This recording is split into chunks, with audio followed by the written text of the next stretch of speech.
नमस्कार, स्वागत है आपका क्यू वाइव नेटवर्क पर। मैं हूं नीलू व्यास और इस घंटे की live updates point of view में बात करते हैं कि क्या कुछ अमेरिका में हुआ, अमेरिका की राजनीति में, जिसे वाकई में एक भूकंप कहते हैं और एक वाटरशेड मोमेंट कहते हैं। अमेरिका ने उस मोमेंट को देखा। हालांकि इंडिया टाइम से कल देर रात जो ट्रंप का जो अरेंजमेंट प्रोसीजर था, अरेंजमेंट जबकि जो भी उन पर आरोप लगाए गए थे, और वो अमेरिका की हिस्ट्री में पहली बार ऐसा हो रहा है कि किसी राष्ट्रपति ने इस तरीके के आरोपों का सामना किया है। 34 काउंट्स पर उनके ऊपर आरोप लगे हैं कि उन्होंने गलत डॉक्यूमेंट्स, जो बिजनेस रिकॉर्ड्स हैं उससे उन्होंने छेड़छाड़ की है।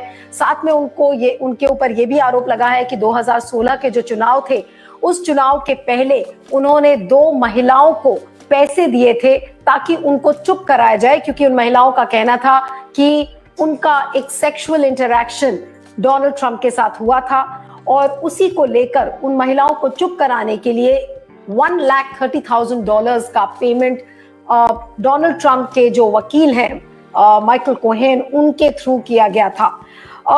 अब ये जो पूरा मामला है, कल जो अरेंजमेंट प्रोसीजर है, यानी कि कल देर रात जो इंडिया के टाइम से जब वो मैनहट्टन की कोर्ट में पहुंचे तो भारी भीड़ दिखी कोर्ट के सामने। पूरी मीडिया, जो पूरे वर्ल्ड का मीडिया था, वो उस पर नजर बनाए हुए था कि ट्रंप का क्या होगा। डोनाल्ड ट्रंप गए, पहले तो ये लोग ये सोच रहे थे कि शायद डोनाल्ड ट्रंप वहां पहुंचेंगे नहीं, लेकिन मैनहट्टन वो पहुंचे और जूरी के सामने गए।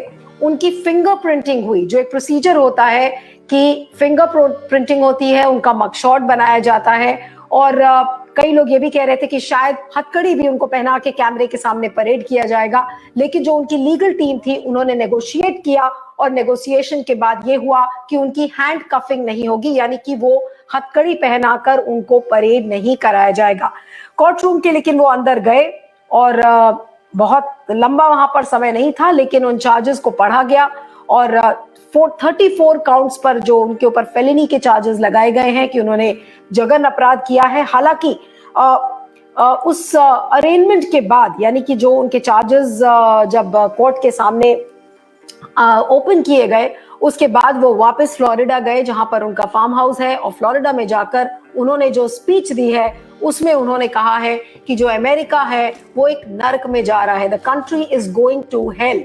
और ये बातें उन्होंने कुछ घंटे बाद कही थी, जब ये पूरा जो कोर्ट का अरेंजमेंट प्रोसीजर है वो वहां पर देखा गया। इसके अलावा उन्होंने क्या कहा, उन्होंने कहा कि ट्रंप की बात मैं कर रही हूँ कि ट्रंप ने फ्लोरिडा में जब वो गए वापस, तो उन्होंने ये भी कहा कि I never thought anything like this could happen in America, never thought it could happen. The only crime that I have committed is to fearlessly defend our nation from those who seek to destroy it। यानी कि हमने America को बचाने की कोशिश की है उन ताकतों से जो कि अमेरिका का विनाश कर रहे हैं। अब आपको ये भी बता दें कि 2024 की जो राष्ट्रपति के चुनाव की दौड़ है, उसमें भी ट्रंप है, और उनका बार बार ये कहना है कि राष्ट्रपति की दौड़ से उनको बाहर रखने का ये एक षड्यंत्र रचा गया है डेमोक्रेट्स द्वारा। ये बार बार उन्होंने ये बातें कही हैं, और साथ में उन्होंने ये भी कहा कि this is the most embarrassing time in our country's history. With all of this being said and with a very dark cloud over our beloved country, I have no doubt nevertheless that we will make America great again। ये बात उन्होंने अपनी Florida की speech में कही है। अब जो कोर्ट की प्रक्रिया है वो चलेगी, यानी कि जो ट्रायल प्रोसीजर है वो चलेगा, और कितना लंबा ये होगा।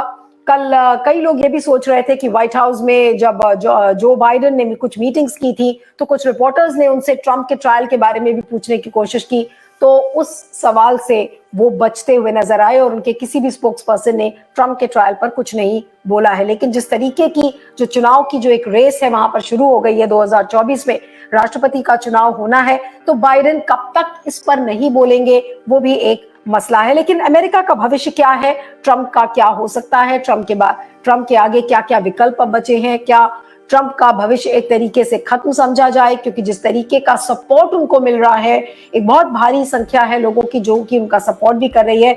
इसी सब पर हम बातचीत करेंगे। इस समय हमारे साथ लाइव संजय कपूर जी जुड़ रहे हैं, जो कि अंतर्राष्ट्रीय मामलों के जानकार हैं। संजय जी, आपका बहुत बहुत स्वागत है क्यू वाइव नेटवर्क पर।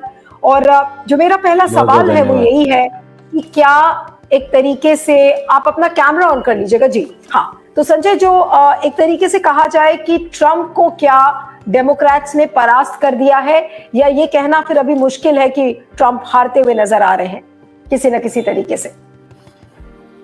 आपकी आवाज टूट रही थी तो पूरा सवाल नहीं समझ आया, पर आपने मुझे लगता है ये कहा कि आपको लगता है, क्या फिर से रिपीट कर सकती हैं?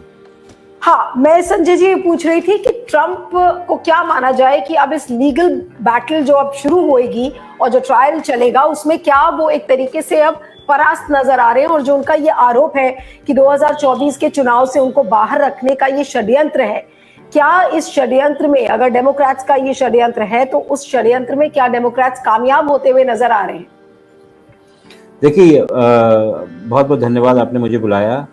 वहाँ पर ट्रंप के ऊपर कोई पाबंदी नहीं होगी चुनाव लड़ने के लिए। सबसे अहम बात यह है, जो सबसे बड़ी जो उनके लिए समस्या है उनकी छवि के मामले में, कि क्या अमेरिका कबूल करेगा ऐसा व्यक्ति फिर से जिसने कि इसके ऊपर आरोप ये सिद्ध हो चुका है कि जिसने एक पेशेवर औरत के साथ है ना सोकर और रात गुजार कर उसके बाद उसे हशप करने की कोशिश की। इस तरीके से उन्होंने अपने अकाउंट्स को फर्ज किया, क्योंकि ये जो प्रधानमंत्री और राष्ट्रपति का जो जगह होती है उससे ही पूरी कानून व्यवस्था फ्लो करती है। तो आप है ना बार बार 36 काउंट पे आप है ना वायलेट करते हुए दिखाई पड़े, आपने सही है ना पूरी आपने रिकॉर्ड नहीं दिए, आपने जितना भी झूठ बोल सकते थे बोले, और उसके बाद आप है ना ये उम्मीद करते हैं कि जनता इस बात से इत्तेफाक करेगी कि है ना आपकी जितनी भी बातें हैं कि आपको चुनाव लड़ने से रोका गया। तो मेरे ख्याल से ये बहुत बड़ी ज्यादती होगी। परंतु आज के माहौल के अंदर सिर्फ यही नहीं, दुनिया के कई सारे मुल्कों में जितने भी ऐसे लोग हैं जिनका बहुत ही उटपटांग, कई लोग तो जेनोसाइड में इन्वॉल्व थे, कुछ लोग किसी और धांधलेबाजी में इन्वॉल्व थे, वो सब है ना देश को बहुत मजबूत बनाने के नाम पे, या देश को जैसे कहते हैं ड्रेपिंग नेशनल फ्लैग करके वो लोग है ना यहाँ पर होते हैं। ये भी इनको भी देखिए, ट्रम्प साहब को वो भी मुल्क के बारे में बात करें कि how he will make America great again.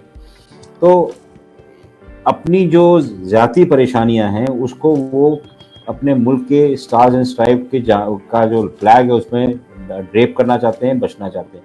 मुझे नहीं लगता कि पूरी तरीके से कामयाब होंगे। मैं अभी कुछ देर पहले किसी और चर्चा में था, किसी और टीवी के प्रोग्राम में, वहाँ भी कुछ ना 2-4 एम्बेसडर भी थे। वो सब बातें कर रहे थे कि जैसे कि 2 जनवरी को इन्होंने, इनके समर्थकों ने कैपिटल हिल पे आक्रमण करा, किस तरीके से उनको प्रोत्साहित करा ये सब करने के लिए। तो कुछ समय तो ट्रंप की पॉपुलैरिटी बढ़ी थी, जैसे आज की तारीख में काफ़ी पॉपुलैरिटी रिपब्लिकन्स के बीच में बढ़ गई, कोई 46 या 48% हो गई है, और जो डी सैंटिस जो उनके प्रतिद्वंदी हैं वो 30 पे समय फंसे हुए हैं। तो ये पॉपुलैरिटी कुछ समय के लिए तो बढ़ती है, क्योंकि लोगों को लगता है कि उनके साथ ज्यादती हो रही है, पर जैसे पता चलेगा कि उनकी समस्याएं गहरी हैं और इनको सपोर्ट करना काउंटर होगा, तो कई सारे लोग है ना बिदक के कहीं और चले जाएंगे।